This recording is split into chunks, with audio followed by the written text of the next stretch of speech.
Hey guys, Drifter here. Today I've got a video for you about what would you sell your soul for. The gameplay that you're going to get to see is rare for my channel. I am sniping, I am using spike drones, and the RW1. Gonna have some fun clips to show you, not really complete games because I'm not a Pomage, I'm not a Cross, I can't get you complete games, but I can make it really fun clips on occasion with the sniper rifle. But back to the topic at hand, what would you sell your soul for? I'm not exactly sure what I would sell my soul for, but it would have to be pretty hefty because it's not something that I would give up lightly. For the rest of the video, I'm going to assume that Christian theology is loosely at play. This isn't a Bible study, this isn't a church lecture or anything like that, but we need some ground rules to play with this soul-selling kind of nonsense. And just for reference, nowhere in the Bible does it say you can sell your soul. That's just a creative liberty we're taking today. A question to ask when you're trading anything is, what's it worth and what can you get for it? And in the case of the soul, what is a soul worth? We could ask Thresh from League of Legends. He'd probably know, except for the fact that he's a fictional character. I play way too much League of Legends. Does it really do anything? Theoretically, it grants you free will. Maybe it's the part of maybe free will is independent of the soul. Maybe that's just the part of you that carries over into the afterlife. It is your spirit, your essence, something like that. But does it do work? As far as I'm aware, no. Is it tradable? Is it a commodity? Again, as far as I'm aware, biblically speaking, the soul is not a commodity. It's not tradable. You can't give it up, sell it. There's no soul market, anything like that. Can it be destroyed, smelted, broken down into something more useful? As far as we know, your soul is eternal. It lasts forever. Now, when we get to this kind of fun stuff, God is infinite and all-powerful. I suppose if he just wanted to, he could destroy souls, but we've got no reference on that. So as far as we know, the soul doesn't really do anything tangible. It can't really be destroyed, can't really be traded, and doesn't really break down, so what's it worth? The value of a soul is, and this is theology again, that God loves you and wants you to join him. God is a being of infinite love and kindness, and he wants all of his children to return to him in paradise and heaven. Satan, Lucifer, Beelzebub, the devil, whatever you want to call him, hates God.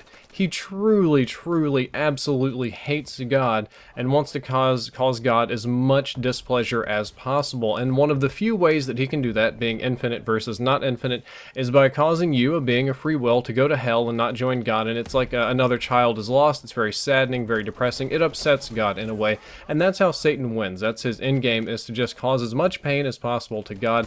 So it's kind of like, you know, if you make God sad, the devil wins. And that's pretty much it. And that's the value of your soul. If you want to look at it from a theological standpoint, the only value is that Satan in this eternal war can cause God sadness. You are literally a tool to be used to hurt somebody else, so that is the worth. Now the question is, how much work would the devil go through to guarantee one soul? What is one soul worth? Again, we can't ask Thresh, unfortunately. In League of Legends is 0.75 armor and 0.75 ability power, but in real life, I'm not technically sure. Theoretically speaking, it could be worth a lot because God is supposedly a being of infinite love and he loves each and every one of us an infinite amount. You can do a lot of fun things with infinity. This is actually mathematical that I'm kind of getting onto right now. And that by depriving just one of us, it hurts God, therefore an infinite amount. So you would think it would actually be quite valuable. Realistically, though, I haven't seen anybody selling their souls. I haven't seen any Faustian contracts ever. Again, that's not really a thing. That just goes to the old German legend about Faust, who was an alchemist or an early chemist that could do kind of funny things, and people thought he sold his soul to the devil, and all sorts of old silliness tied into there. But realistically, I would guess that your soul is probably not worth upending the laws of physics or the universe or changing things around or using magical powers, if that's even a thing that the devil or Satan or any of his various demons, depending on which grimoire, that's a difficult word to say, you read can even do. So I would wager the devil probably wouldn't have to do a whole lot to get your soul. If you're ready to make a Faustian contract to sign up and just give it away, odds are you're going the wrong direction anyway, and he doesn't have to do any work. So I wouldn't expect to see any sort of crazy magical deals, but hey, I'm not there, I'm not selling my soul, I don't know. But here's a better question. Why would you even sell your soul to begin with? Isn't it kind of the end-all be-all for every single possible thing you can do in your life? Like, we as human beings, we look for the end goal. It's one of the things we often miss in life, is that life is about the journey. It's about getting there. It's about having fun along the way, and not necessarily that end goal that you reach. It's more musical and less like an investment. The soul, however, works very much so like an investment. It is an end-all be-all, heaven or hell, eternal pleasure or eternal suffering. It can either be no better, not possibly any better, or not possibly any worse. So what is it worth to sacrifice to have to go to hell and suffer for the end of time, you know, all eternity? Is money worth it? Would you sell your soul for $10 billion? Yeah, that'd be really fun to have $10 billion for however many years that is that you live, and then you die and you go to hell and you suffer for an infinite amount of time. That doesn't sound worth at all for me. Would you sell it for long life or immortality? That sounds kind of fun. You can cheat off death, maybe if you're worried about your afterlife, but when you sell your soul, you've definitely got that locked in. Even if you live forever until the end of time, then time ends, and then you go to hell kind of forever for all eternity. That's not worth it. Is fame worth it?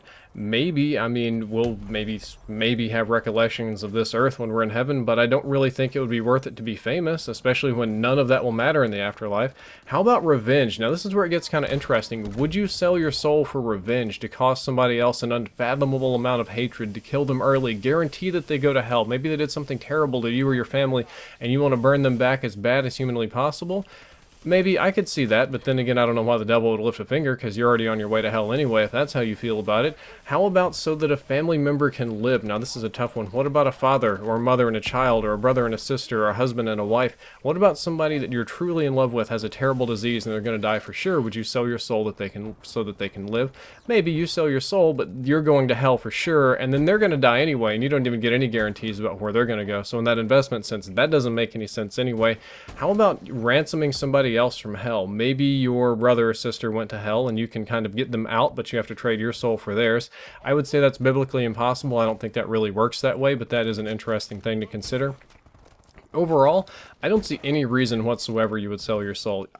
There is literally nothing that I would, nothing worth trading, nothing worth selling my soul for. Maybe I'm just a prude, maybe I'm a little monk here, but I don't value any of those things. Or maybe I value my end-all eternity more than any of the temporary pleasures, and that's just kind of how I see it.